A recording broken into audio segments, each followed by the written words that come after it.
Nona parte. Kom Ombo, o Portal da Liberdade.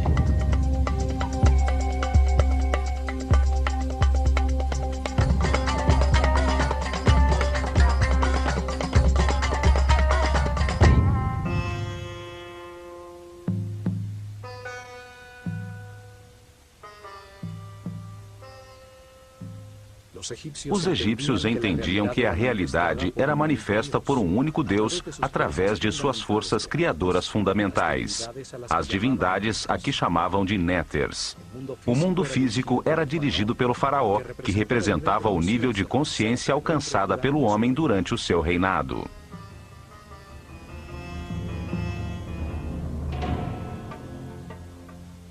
O faraó era a encarnação do Ka real, um único espírito que evoluía reencarnando de faraó em faraó. Isto o transformava numa divindade intermediária entre o homem e Deus, encarregado de conservar e aperfeiçoar a ordem no mundo físico egípcio. Seu universo espiritual era guiado pelo Hierofante, sumo sacerdote da escola de mistérios do Olho de Horus, primeiro servo de Deus, Hen-Neter-Tep, o grande vidente.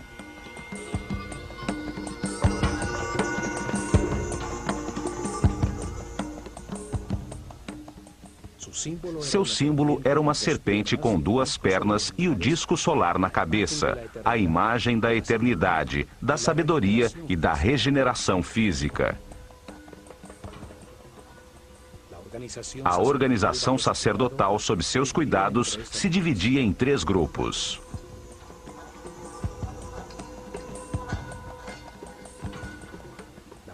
O primeiro se encarregava do conhecimento verificado e era dirigido pelo mais sábio dos sacerdotes. O segundo se encarregava da arte e dos rituais, e o terceiro era encarregado da administração dos templos.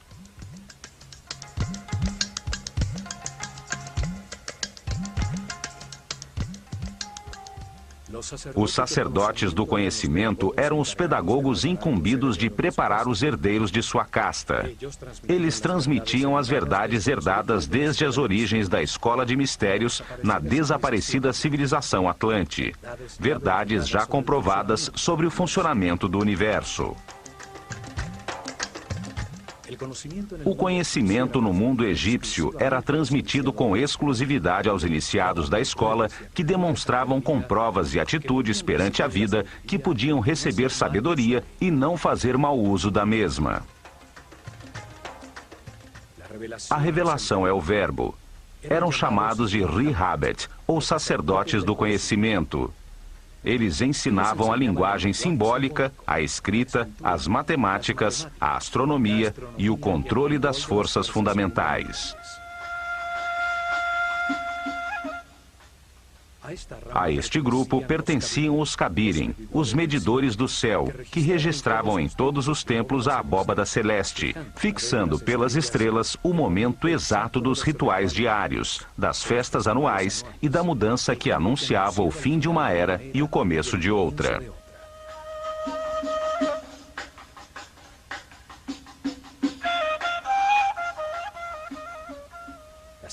O segundo grupo se encarregava da produção de obras de arte, do desenho arquitetônico e da construção dos templos, da direção das oficinas onde os iniciados, ajudados pelos artesãos do povo, fundiam as esculturas simbólicas.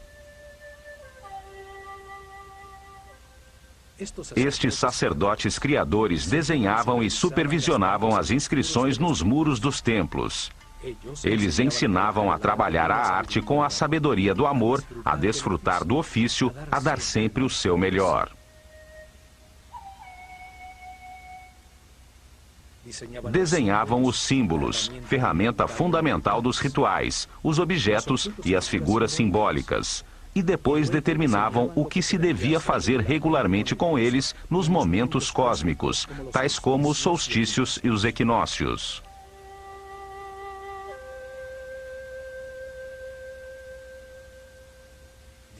Estabeleciam os rituais, o que deveria ser entendido através das sensações em um percurso espacial, sem intervenção da razão, e também as ações necessárias para criar a segurança no povo e gerar uma energia especial nos participantes.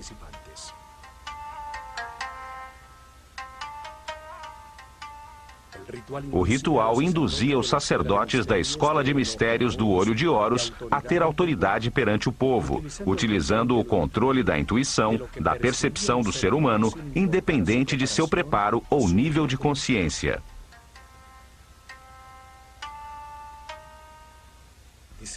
Estabeleceram com cuidado o que os participantes percebiam: os sons, as palavras, os aromas associados como o incenso, suas cabeças raspadas e suas vestimentas brancas que denotavam limpeza, os colares de flores e as barcas douradas nas que carregavam os símbolos de sua relação com Deus.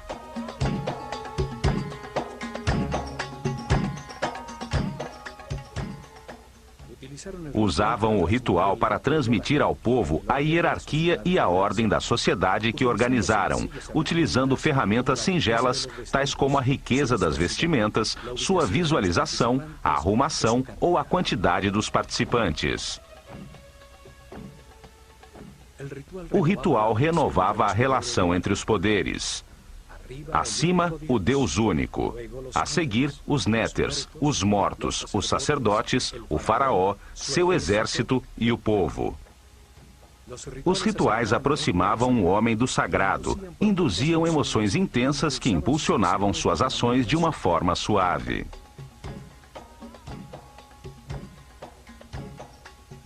O terceiro grupo administrava o cotidiano dos templos. Organizava os cultivos, a recepção dos víveres, a preparação das refeições, a limpeza dos recintos, formando uma sociedade comunitária.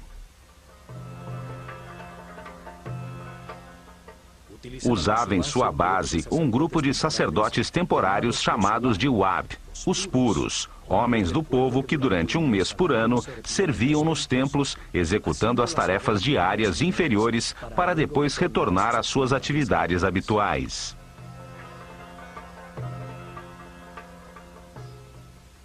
Alguns viviam no campo, cultivando os terrenos cedidos pelo templo em volta dos seus muros externos. Chegavam ao amanhecer para realizar os rituais de purificação para entrar no templo e continuar com suas atividades diárias.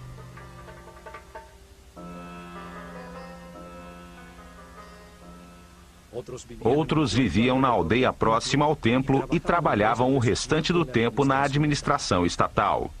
Carpinteiros, operários e pedreiros consertavam e ampliavam o templo nesta modalidade de trabalho temporal rotativo. Este sistema de rotação permitia que muitos membros da sociedade participassem dos rituais e cultos desde o interior do templo, e fazia com que o povo entendesse que os trabalhos comunitários beneficiavam a todos.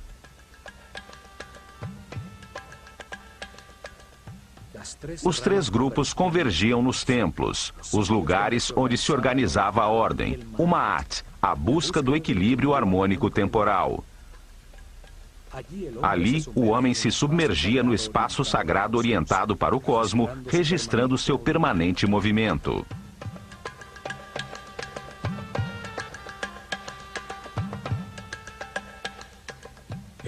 O templo era o instrumento de preservação da ordem e não um mundo criado para a salvação da alma. O espírito se aperfeiçoava e adquiria mais informações através da reencarnação ao compreender os erros cometidos. O erro era um instrumento de aprendizado. Não era necessário ser salvo dele.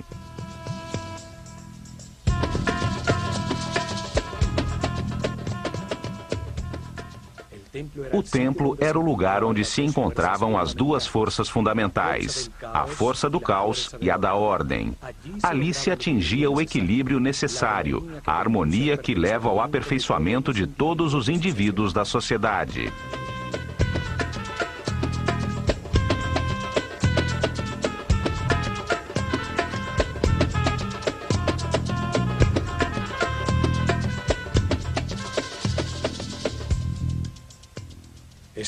Este conceito é claramente expresso no templo de Kom-Ombo, dedicado simultaneamente a Sobek, a força do caos que induz a erro, e a Horus, o símbolo da consciência permanente e da sabedoria. Neste templo, os iniciados da escola começavam o seu aperfeiçoamento espiritual. Aqui chegavam a transcender o medo e os atos automáticos do instinto de defesa a controlar o chakra raiz. Neste templo, lhes ensinavam a existência da lei da natureza, códigos divinos que produzem uma reação automática para defender a vida, necessários quando se está na animalidade, mas que devem ser controlados de forma a ascender aos níveis superiores de compreensão. Não se pode ser sábio tendo uma série de condutas automáticas ou reações agressivas descontroladas que ferem as relações que mantemos com todo o mundo.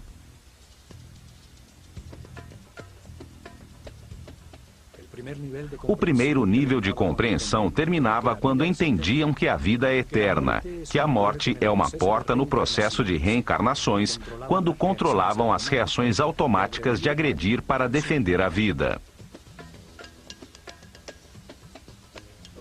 Isto era demonstrado ao sobreviverem à prova da morte no centro conceitual dos dois altares, demonstrando sua audácia, segurança e confiança ante a perfeição de tudo que ocorre no universo, como veremos neste programa.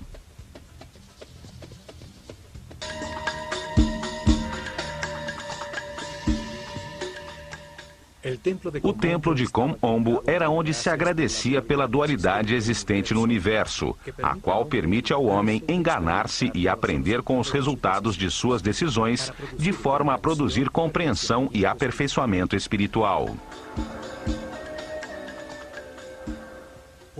Por isto estava dedicado a duas forças opostas, representadas por Sobek, simbolizado por um homem com cabeça de crocodilo, e Horus, um homem com cabeça de falcão, o ignorante e o sábio, o ingênuo e o que tudo aprendeu de tanto enganar-se ao longo de 700 reencarnações.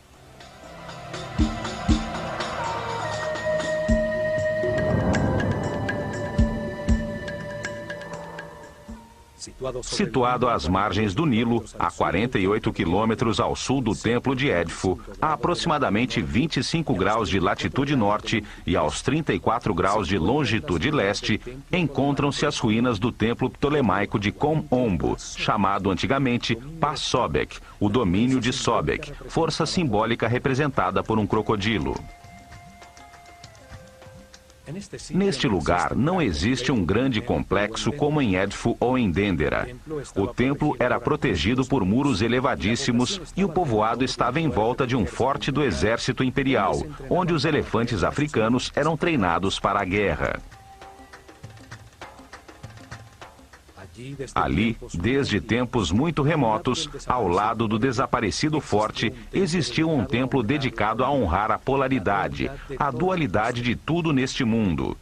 Durante as dinastias ptolemaicas, o templo foi reconstruído, e são suas ruínas as que chegaram até os nossos dias. Kom-Ombo estava voltado para os 43 graus e meio sudeste, em direção à estrela Alfa do Centauro, uma estrela do hemisfério sul, que anunciava o surgir do Sol no equinócio de outono. O templo, dividido ao meio, é dedicado por igual a Sobek e a Horus, os dois extremos do caminho do aperfeiçoamento. Sobek, o começo do caminho, a ignorância e a animalidade. Horus, o fim do mesmo, a consciência permanente e o fim do ciclo de reencarnações.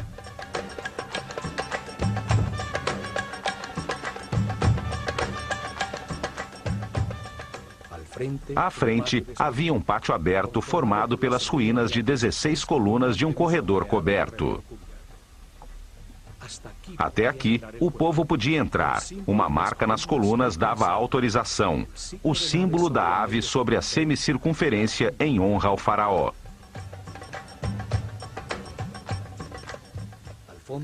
Ao fundo vê-se uma das torres que ainda restam do muro externo. Talhados em seus muros, vemos as duas figuras simbólicas frente a frente e o faraó Ptolomeu V que ordenou a reconstrução do templo.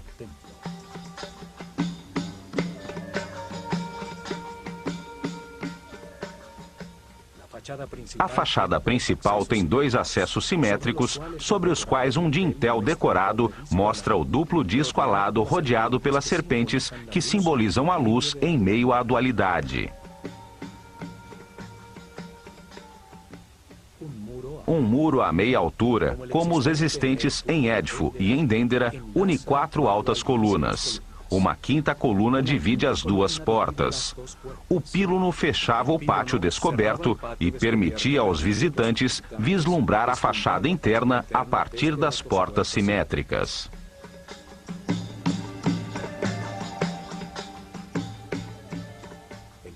O pátio das colunas era menor que o do templo de Édifo. À sombra de suas desaparecidas galerias, os iniciados da escola de mistérios se refugiavam do sol.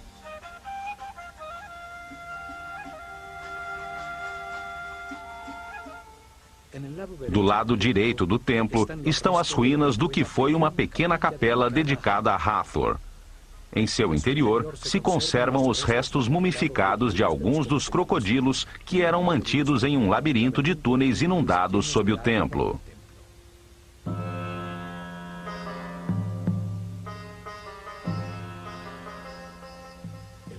O crocodilo é um dos animais mais duros e resistentes. Sua pele é muito densa, é como o metal dos animais. Os egípcios associavam esta dureza ao estado máximo de materialização, um nível muito afastado da espiritualidade. Aí o espírito começa seu caminho de liberação das limitações materiais, à medida em que vai compreendendo como o universo funciona. O crocodilo simboliza a vida quando sai das águas da inconsciência. Sai para buscar o ar, que representa a consciência. Os egípcios acreditavam que na primeira respiração, o espírito entra no corpo em que se encarnou. A comprida coluna vertebral do crocodilo é um símbolo do eixo da vida em todo ser vivo. Até mesmo a esfera do planeta tem sua coluna vertebral sobre seu eixo de rotação.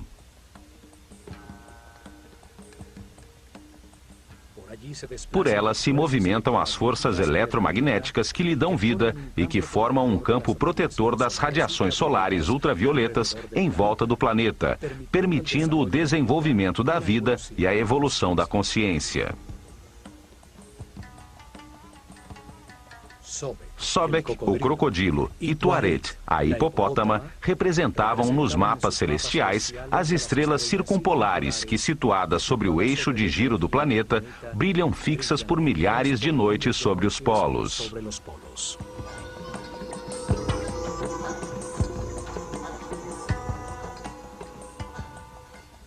Os dois animais se mantêm submersos nas águas.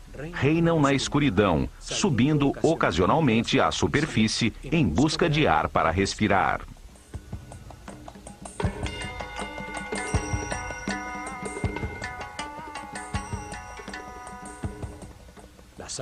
As águas representavam o caos que logo renovava a vida. As águas do Nilo, coluna vertebral do Egito, transbordavam periodicamente arrasando tudo, para em seguida produzir o crescimento da vegetação e da fauna.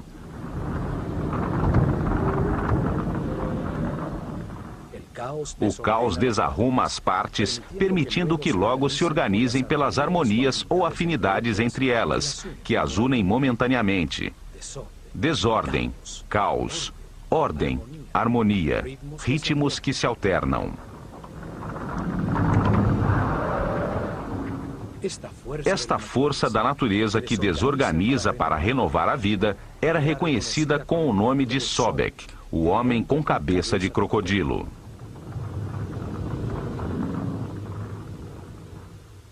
Sobek pertence à corte de Set, o senhor da escuridão, a força que leva o homem ao materialismo, à sensualidade, que atrasa seu caminho evolutivo e que semeia em sua vida decisões erradas para que aprenda com seus próprios erros.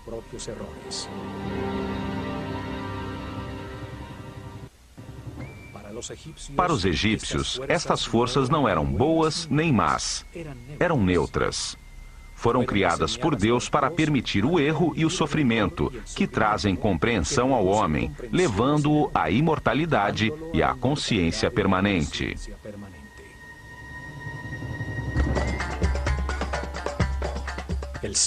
O templo está simetricamente dividido. O lado direito, a leste, é dedicado a Sobek. O lado esquerdo, a oeste, a Horus. O princípio e o fim do caminho evolutivo da consciência.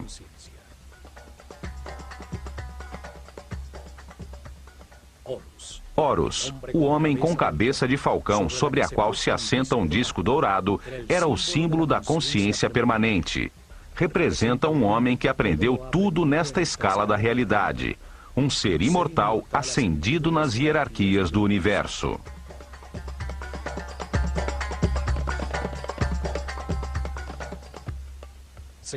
Encontra-se ao fim do caminho do aperfeiçoamento, quando o homem se transforma num mestre, num iluminado que se dedicará a outras missões no universo.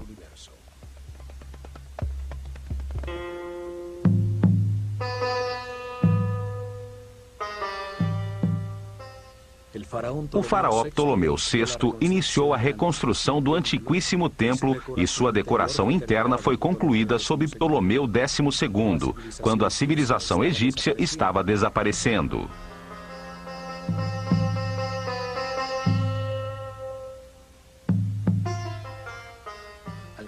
Ao cruzarmos a fachada de 5 colunas com seus muros intercalados até meia altura, temos acesso ao salão comum, a Sobek e Horus, chamado de Casa da Vida.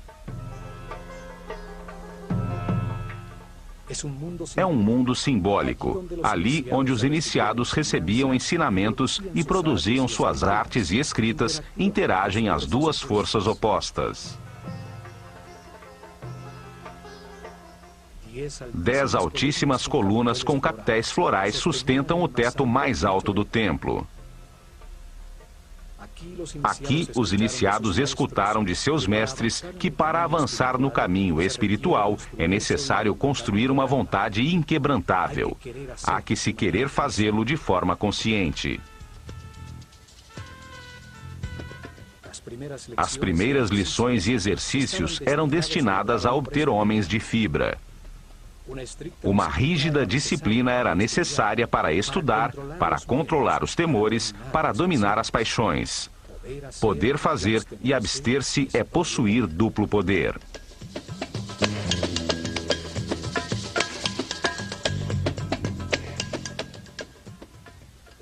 Um compromisso além da morte era estabelecido para manter-se uma total discrição e um silêncio absoluto sobre as verdades reveladas.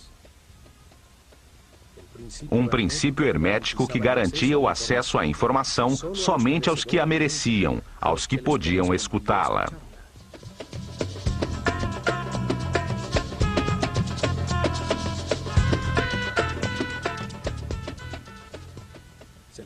Era-lhes revelado que quando ainda não existem a consciência e o livre-arbítrio, são necessários os instintos, as condutas e reações automáticas.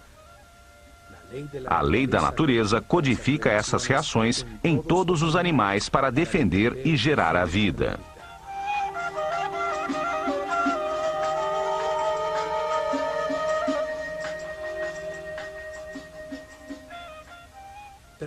Mas quando se nasce como um ser humano e se quer abandonar a animalidade original, é necessário ter controle e consciência. Ceder às forças da natureza é apenas seguir a corrente coletiva. Só se obtém o conhecimento e evolução de forma individual.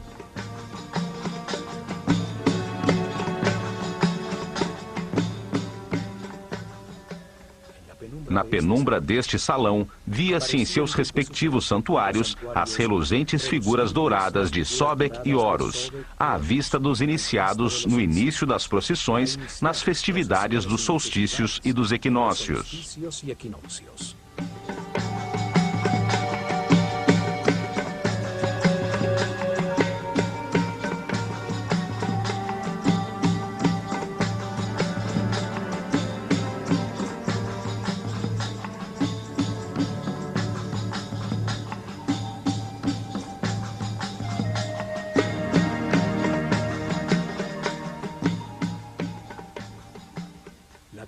A decoração dos seus muros é cerimonial.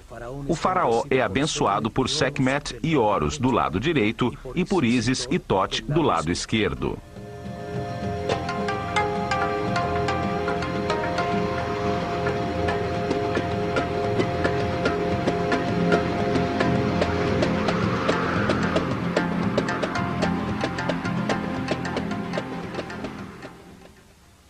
Outro mural semelhante existe do lado de Sobek, ressaltando a igualdade das divindades sem importar suas condições polares, se são boas ou más, se há luz ou escuridão.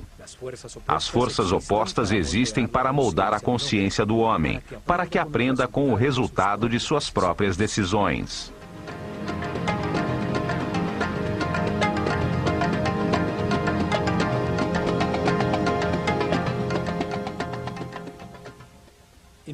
Logo a seguir, chega-se a um espaço transversal onde se encontram o Salão das Purificações e o Salão de Recepção das Oferendas do lado de Horus.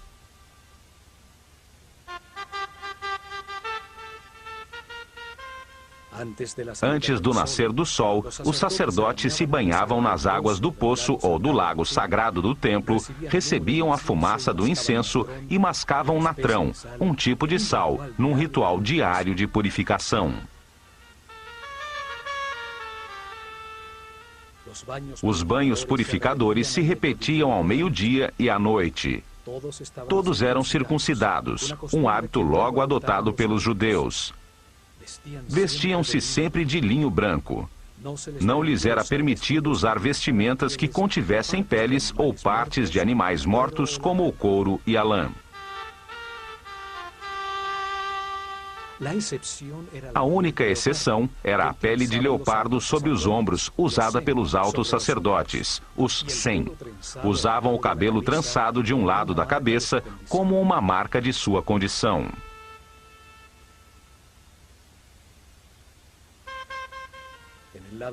Do lado esquerdo do templo, existe um poço profundo com uma escada que submergia sob o Nilo. Neste poço, os sacerdotes realizavam suas purificações matinais.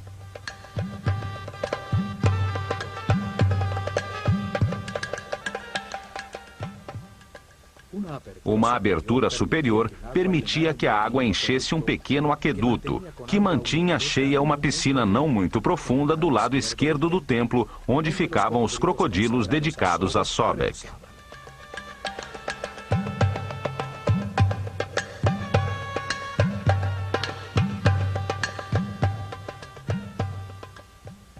O poço servia também como um instrumento de medição. Seus degraus mediam, durante anos, os níveis do rio e assim podiam prever as inundações futuras.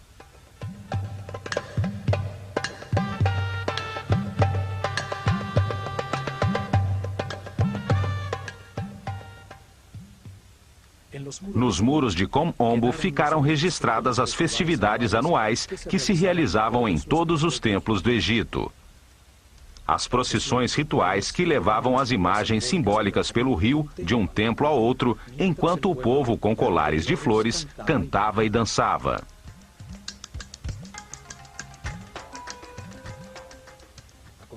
Em seguida, encontramos o corredor das escadas que conduziam ao terraço do templo, num esquema semelhante ao dos templos de Edfu e Dendera.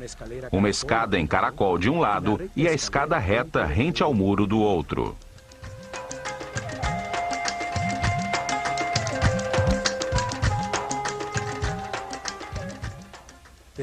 Dali, chega-se à antecâmara dos dois santuários, que tem de cada lado um salão onde eram guardadas as barcas de ouro de Sobek e Horus, usadas pelos sacerdotes para movimentar as imagens simbólicas durante as procissões das festividades.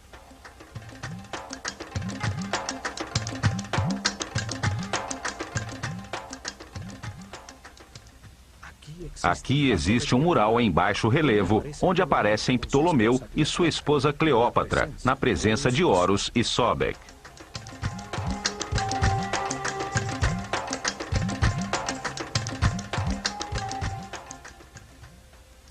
Nesta antecâmara eram consagradas as oferendas do povo. Diziam que se Deus não fosse alimentado com tais oferendas, sua fonte de energia se esgotaria, sobrevindo o caos. Era uma forma de agradecimento pelo recebido e de confiança no que viria.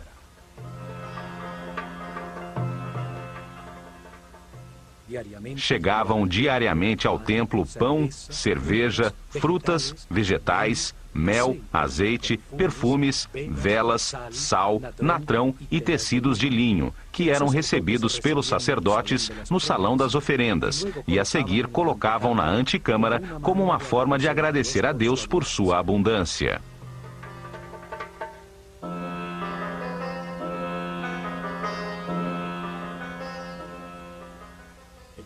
O povo contribuía com uma parte da produção das terras que exploravam, propriedade do templo. O templo dava em troca estabilidade, prosperidade, saúde, alegria, vida e ordem.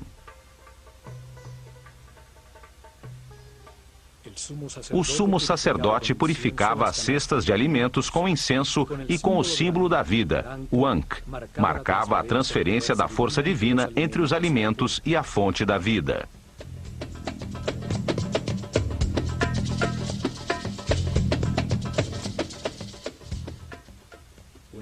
Depois de consagradas, as cestas com os alimentos eram levadas ao exterior da Casa da Vida, ao pátio das galerias, onde era distribuída entre os moradores do complexo religioso. Finalmente, no interior do templo, chega-se aos dois santuários, onde se encontravam os tronos com as imagens que simbolizavam os dois extremos do caminho do aperfeiçoamento.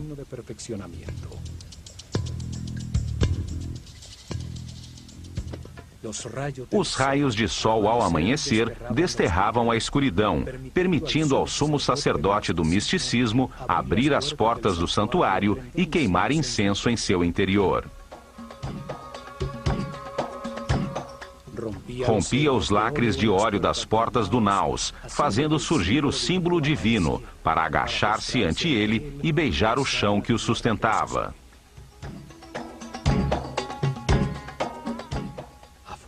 Do lado de fora, na penumbra do Salão das Aparições, os discípulos cantavam hinos religiosos e se ungiam com mirra, óleos, linhaça e canela, iniciando a primeira meditação do dia. No interior do templo, os assistentes do sumo sacerdote arrumavam a areia do chão, varrendo as marcas dos pés, fechando atrás de si as portas que desde o salão das escadas levavam à antecâmara até a manhã seguinte.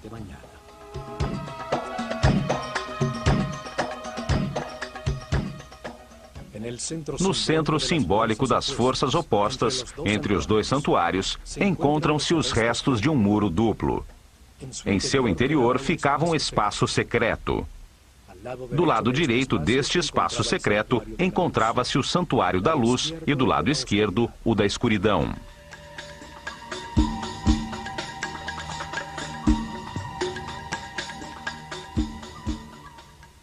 De nenhum dos dois santuários podia-se saber que existia este lugar entre os muros. Neste espaço, que era mantido cheio de água até o topo e com acesso no terraço do templo, era onde os iniciados tinham que passar pela prova da morte.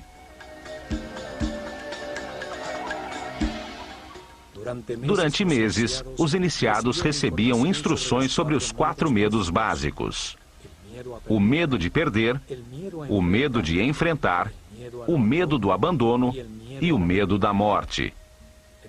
Compreendiam que o medo produz uma reação psicossomática, uma reação neurohormonal automática. Esta reação se manifesta em uma tensão, em aumento da frequência cardíaca e da respiração. A razão fica bloqueada e surge uma vontade de agredir ou de fugir. Todas elas reações automáticas fora de controle que produzem uma perda da paz interior e da energia vital.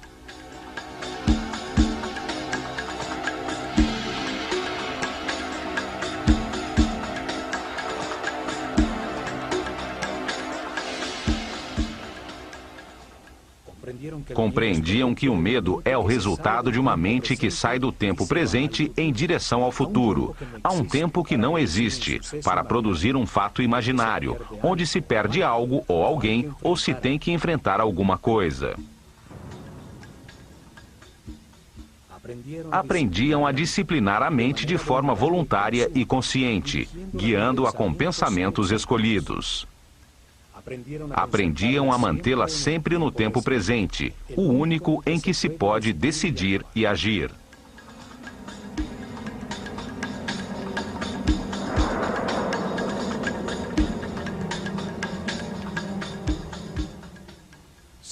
Treinavam para manter pensamentos de satisfação. Compreendiam que tudo o que ocorre é perfeito e necessário para sua própria evolução, que o que lhes acontece tem relação com eles. Assim, aprendiam a evitar os pensamentos negativos, a confiar no universo, a manter-se em paz e harmonia.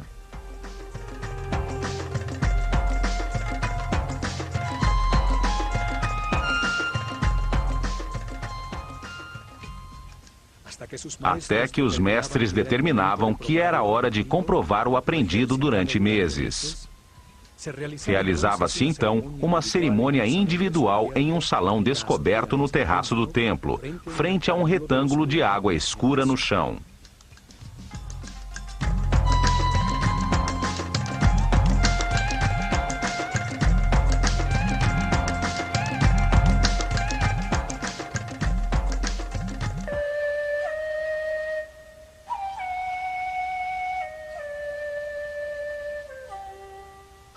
Ao começar o dia, após o banho de purificação, o discípulo e seu mestre subiam pela escada reta até o terraço, chegando ao salão das cerimônias descoberto, frente a um retângulo de água no chão.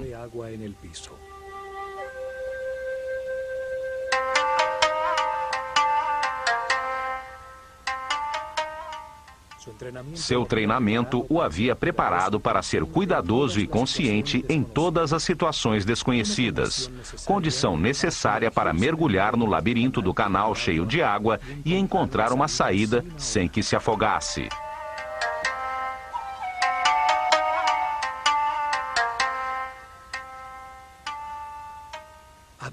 Chegava a hora de demonstrar o compromisso temerário de escapar ou morrer. A dúvida já não existia. Retroceder seria precipitar-se no abismo e abandonar o caminho do sacerdócio.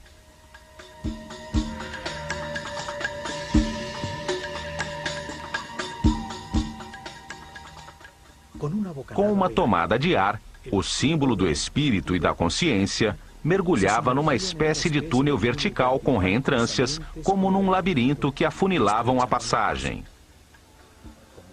Nadava com decisão até o fundo, atravessando a abertura em direção ao resplendor da luz.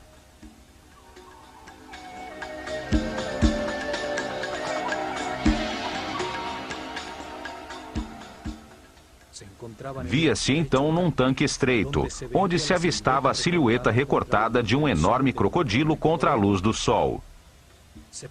Podemos imaginar o medo que pode ser produzido e o controle que se tem que ter sobre a mente para permanecer calmo e examinar em volta.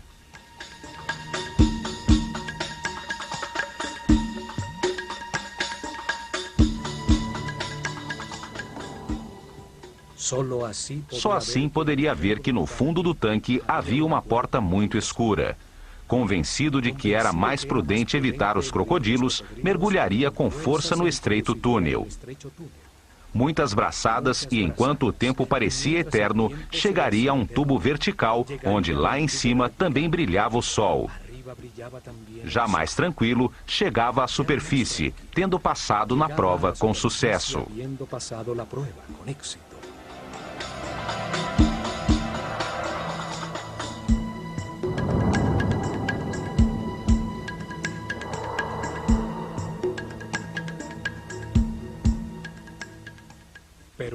Alguns, porém, em razão do pânico ou em um estado de total irracionalidade, emergiam rapidamente ao lado do crocodilo, que era mantido bastante alimentado para não atacar, e eram informados de que haviam falhado na prova, que a saída não se encontrava passando ao lado do animal.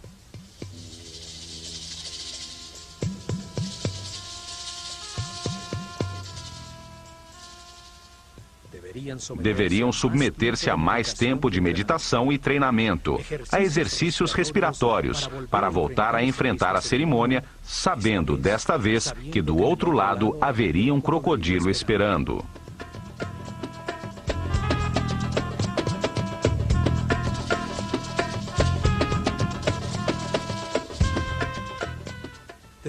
Após os santuários com o tanque central de prova, sobre um segundo corredor perimetral se encontram 6 capelas, 3 de cada lado de um espaço central com a escada que conduzia ao terraço do templo.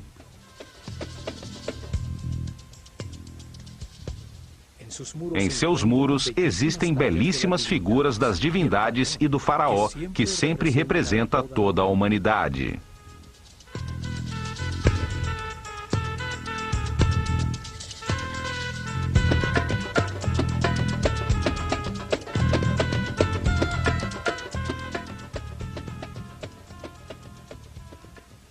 Neste corredor perimetral se encontra a famosa cena onde o imperador Trajano se ajoelha ante Imhotep, o arquiteto de Saqqara, que lhe apresenta uma série de instrumentos cirúrgicos, fórceps, pinças cirúrgicas e tabelas farmacêuticas.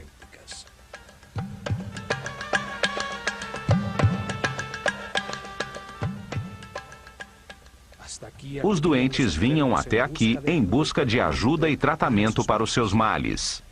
Muitas das figuras talhadas apresentam uma amostra da sua crença, pois o roçar de milhares de mãos sobre as formas sagradas desgastaram a pedra.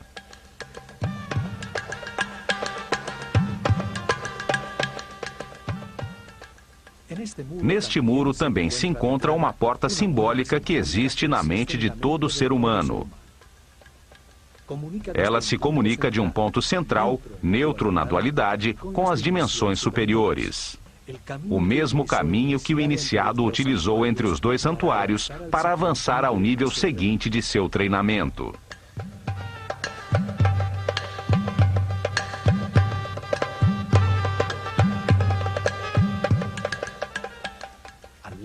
Do lado esquerdo encontra-se Sobek, com uma lança que termina com a figura de um leão, o mais perfeito dos animais.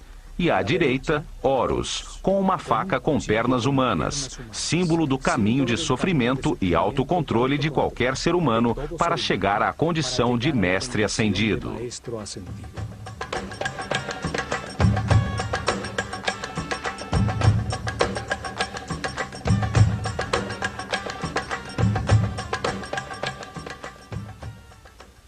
Entre os dois, um cântico de louvor, coroado por Maat, símbolo da ordem e do equilíbrio entre as duas forças opostas, o materialismo sensual de Sobek e a espiritualidade consciente de Horus.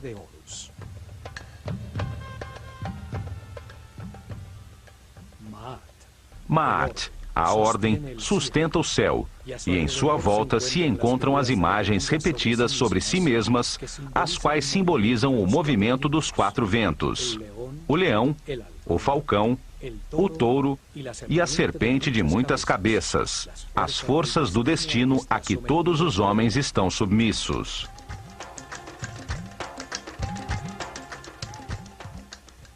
Curiosamente, estes mesmos símbolos foram usados posteriormente pelos cristãos para representar os 4 evangelistas.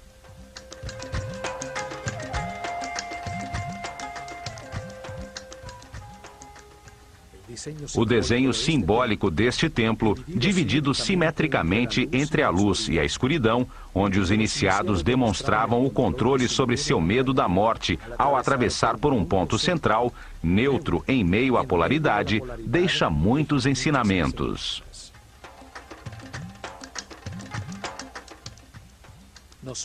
Mostra-nos que a realidade é o produto de nossos pensamentos, que o controle consciente dos instintos automáticos e a permanência no presente são a porta de entrada para os níveis de maior harmonia, paz e felicidade.